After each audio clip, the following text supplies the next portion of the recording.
Bismillahirrahmanirrahim. Assalamualaikum warahmatullahi wabarakatuh. Saudara, dengan saya Edi Mulyadi dari Forum News Network FNN. Saudara sekalian masih ingat podcast saya beberapa hari yang lalu? Itu saya buat podcast saya tentang surat dari Pak Mudrik Setiawan Malkan Sangidu. Beliau adalah tokoh nasional, tokoh senior bahkan dari Jawa Tengah, khususnya dari Surakarta, lebih tepatnya begitu ya. Dia sebagai ketua Dewan Pembina Mega Bintang menulis surat kepada MPR RI, kepada DPR RI, kepada DPD RI, ketua-ketuanya untuk ini menarik, untuk agar 3 lembaga tinggi negara itu memanggil atau katakanlah mengundang Presiden Jokowi hadir ke gedung Senayan sana untuk menjelaskan soal apa lagi, ayo. Soal gaduh dugaan ijazah SD, SMP, SMA Presiden Republik Indonesia Insinyur Haji Jokowi yang diduga palsu ya. Itu surat dibuat tanggal 2 November dan itu viral di mana-mana, bahkan juga beberapa teman YouTuber yang juga jurnalis mengangkat surat Pak Mudrik Sangidu itu. Namun waktu berlangsung setelah sekarang tanggal 8 ya, berarti ada 6-7 hari dan tidak kunjung mendapat respon apa-apa. Mudrik Sangidu kembali menulis surat yang kedua, tapi kali ini ditujukan hanya kepada Ketua DPR dan Ketua DPD RI. MPR-nya masuk ke dalam tembusan. Nah, menariknya adalah bahwa surat ini berisi tentang surat kedua, permohonan segera dibentuk panitia khusus atau pansus terkait keabsahan ijazah SD, SMP, dan SMA Presiden Jokowi. Seru ya. Jadi Pak Mudrik Sangidu ini mendesak agar DPR RI dan DPD RI membentuk pansus untuk menuntaskan masalah dugaan ijazah palsu Presiden Jokowi yang membuat gaduh seluruh Republik ini. Saya bacakan saja. Kepada yang terhormat Ketua DPR RI, Ketua DPD RI di Jakarta. Assalamualaikum warahmatullahi wabarakatuh. Dengan hormat, sehubungan dengan surat kami tertanggal 2 November 2022 dalam kurung terlampir tentang permohonan pemanggilan Presiden untuk memberikan keterangan kepada seluruh rakyat Indonesia terkait dengan kegaduhan sosial yang ditimbulkan oleh gugatan Saudara Bambang Tri Mulyono tentang keabsahan ijazah SD, SMP, dan SMA Saudara Presiden Jokowi yang sampai saat ini belum ada tindak lanjut. Maka kami melayangkan surat kami yang kedua, memohon untuk ditindaklanjuti. Jadi Pak Mudrik mungkin sebagai orang Solo ya, sopan sekali, dia cuma menulis kegaduhan yang ditimbulkan oleh gugatan Saudara Bambang Tri Mulyono, bukan kegaduhan, karena sebelum digugat Pak Mudrik ya panjenengan ini sopan sekali sehingga memilih kata-kata yang begini, walaupun secara kronologis kurang pas juga, mohon maaf ya, karena sebelum digugat sudah gaduh Pak Mudrik, sudah gaduh ya, bahkan jauh sebelum digugat sudah gaduh karena dugaan ijazah palsu. Tapi monggo lah, Pak Mudrik memang lebih wise ketimbang kita yang masih muda-muda. Maksud saya dibanding Pak Mudrik ya. Oh ya, Pak Mudrik tuh umurnya 79 tahun. Anda berapa, saudara? Oke, yang berikutnya, pertimbangan kami melayangkan surat yang kedua ini adalah: 1. Rakyat sangat membutuhkan kepastian keabsahan ijazah SD, SMP, dan SMA Saudara Presiden Joko Widodo sebagai kepala pemerintahan sekaligus kepala negara.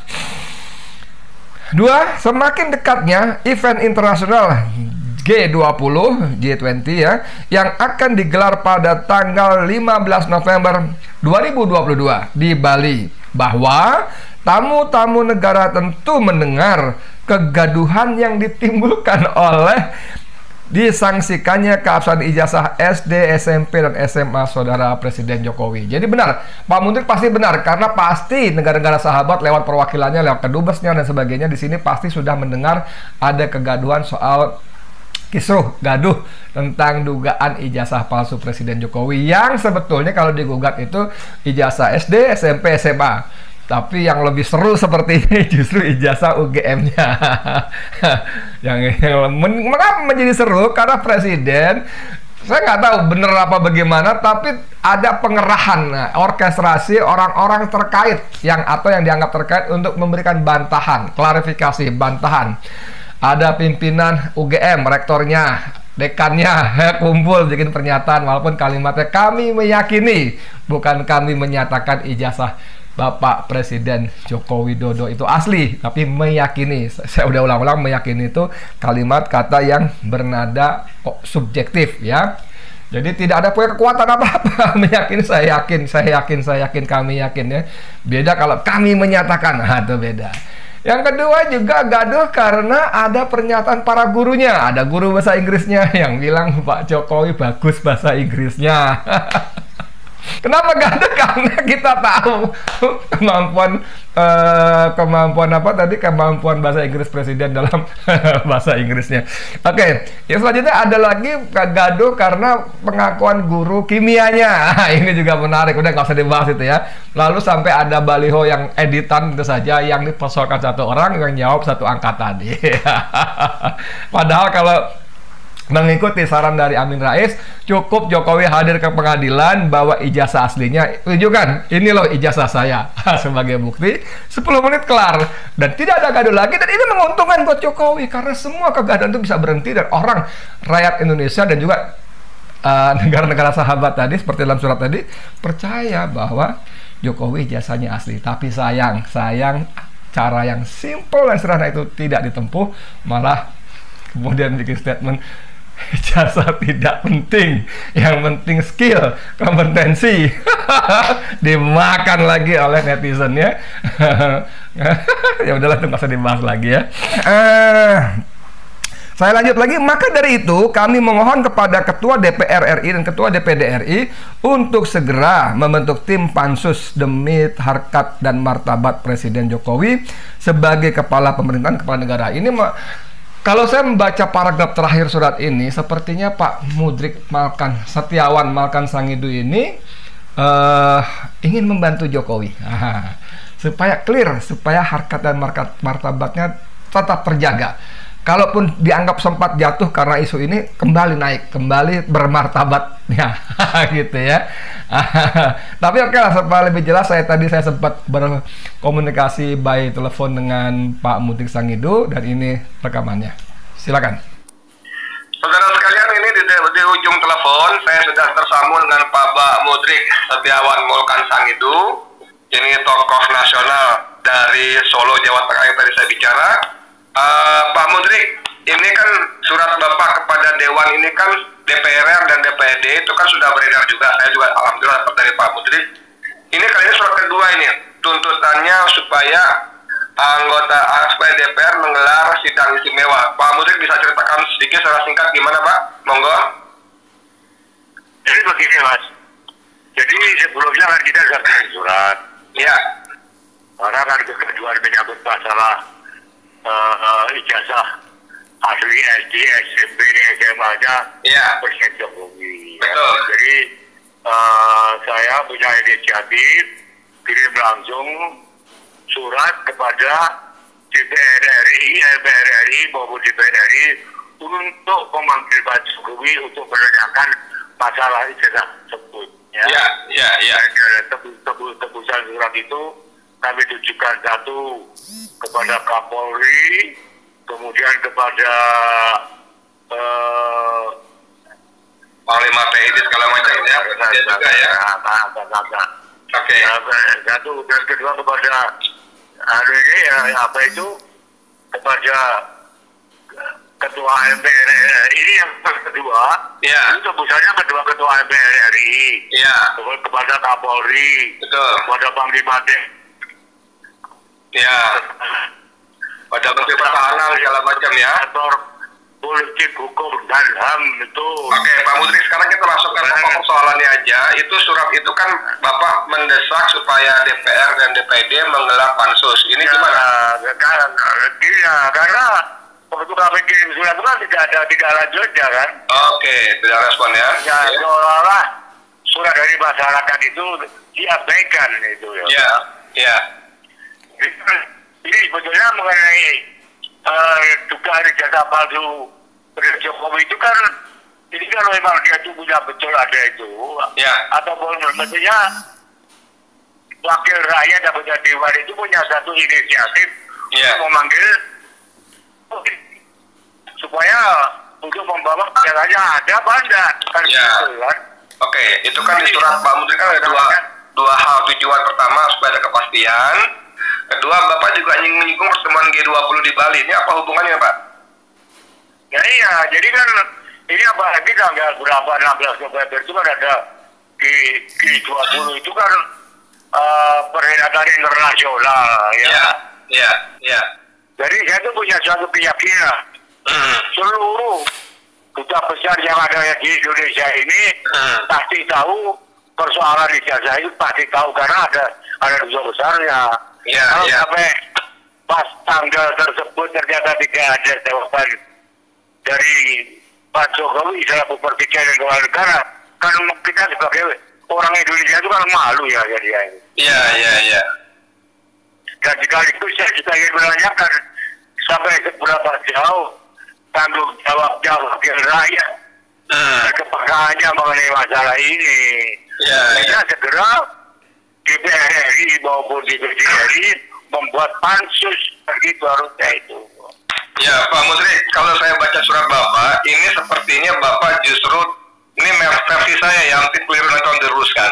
Pak Mudrik sebenarnya ingin membantu Presiden Jokowi ya, supaya ada kejelasan. Ini saya bacakan sedikit paragrafnya. Maka dari itu, kami memohon pada Ketua DPR dan Ketua DPD RI untuk segera membentuk tim pansus demi harkat dan martabat Presiden Jokowi sebagai kepala pemerintahan kepala negara. Jadi kan kayaknya kan justru ingin bantu Presiden nih Pak Mudrik ya. Ya betul Pak itu ya. Jadi keliru kalau orang mengatakan nih Mudrik Sang itu cari-cari aja, cari kebencian atau apa gitu, keliru betul Pak ya.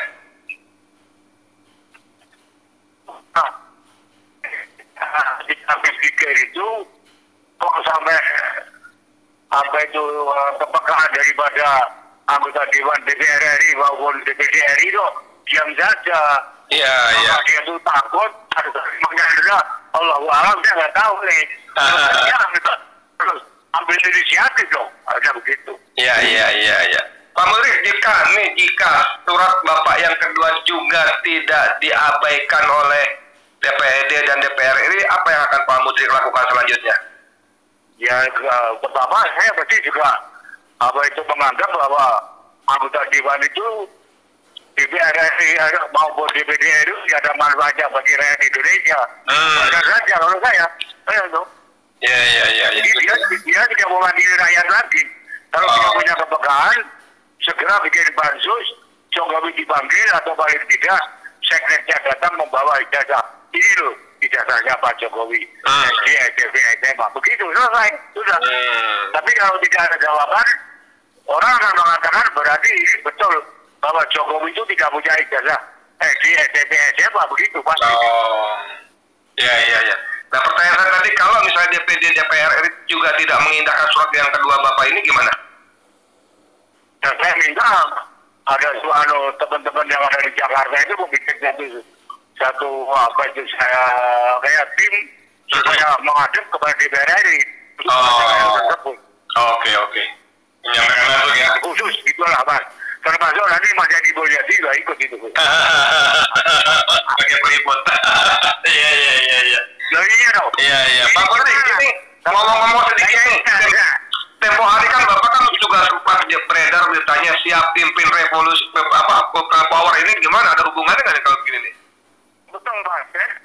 Dalam satu pertemuan tokoh-tokoh di Solo, para ulama, para aktivis, Solo Raya itu. Ya. Dia menanyakan kepada saya, apakah Pak Mudrik siap pimpin power? Jawabannya saya sederhana saja Mas. Oke. Kalau memang rakyat ini kenapa tidak, saya bilang begitu. Siap. Mantap. Oke Pak Mudrik. Itu kan, ya. Oke, lanjut. Ini Mas, orang ini kadang-kadang orang mengatakan people power itu satu bentuk pemerintahan, itu bukan berdasarkan presiden. Karena institusi, ya. People power itu kan bahasa Indonesia-nya kan kekuatan rakyat. Iya. Coba. Oke, jadi nggak otomatis menggulingkan kekuasaan ya? Halo. Oke, saudara sekalian, sepertinya ada masalah koneksi. Tapi saya kira demikian tadi dengan Pak Mudrik Sangido ya. Dan kita berdoa semoga kali ini surat Pak Mudrik yang kedua mendapat perhatian yang sangat serius dari DPD dan DPR kita. Oke, makasih banyak Pak Mudrik ya. Assalamualaikum warahmatullahi wabarakatuh.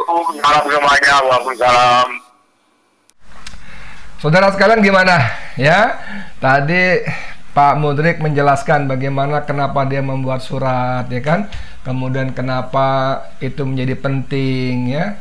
Bukan cuma untuk masalah kepastian, tapi sekaligus untuk mengangkat harkat dan martabat presiden sebagai kepala negara sekaligus kepala pemerintahan, bukan saja di mata rakyat Indonesianya, tapi juga di masyarakat internasional, khususnya para perwakilan negara sahabat yang akan hadir di sidang G20 di Bali tanggal 15 November kalau nggak salah. Nah, ini menjadi menarik sekali karena expert tadi bilang jadi kalau ada orang mengatakan ya, atau gerombolan belah sana lah yang disebut para buzzer istana dan sebagainya, mengatakan kurang kerjaan, orang-orang yang mempersoalkan keabsahan ijazah asli Presiden Jokowi itu kurang kerjaan, cari gara-gara, apalagi dengan penuh kebencian. No, saya bisa menduga dengan sangat kuat, dan saya juga yakin Pak Mudrik seperti kalau surat itu untuk memulihkan harkat dan martabat, justru untuk membantu Jokowi. Tidak ada kebencian di situ. Jadi mohon kalian semua, orang-orang yang ditambuk kekuasaan atau orang-orang yang menjadi bolokurowonya, buzzernya, influencernya, apapun namanya, yang kalian makan uang APBN, uang kami, uang rakyat Indonesia itu, please deh, jangan menebarkan fitnah-fitnah bahwa orang-orang yang memberikan kritik, masukan, saran kepada pemerintah itu karena benci. No, bukan. Justru itu cara kami, kaum oposan, gagah banget loh. Kaum oposan itu mencintai negara, mencintai Indonesia. Karena pemerintah yang baik, yang programnya bagus, yang kebijakannya berpihak pada rakyat, yang legitimasi dan legalisasinya jelas, kita akan dukung, kita akan support. Ya kan? Kita akan, wah, kita puji, kita support, kita bantu. Tapi sebaliknya kalau kebijakannya berpihak pada oligarki, menyusahkan rakyat, kemudian semuanya abu-abu, tidak jelas. Aduh, ya mau nggak mau kita berikan kritik dan masukan gitu ya. Please, dan ini jangan lupa, kita negara demokrasi.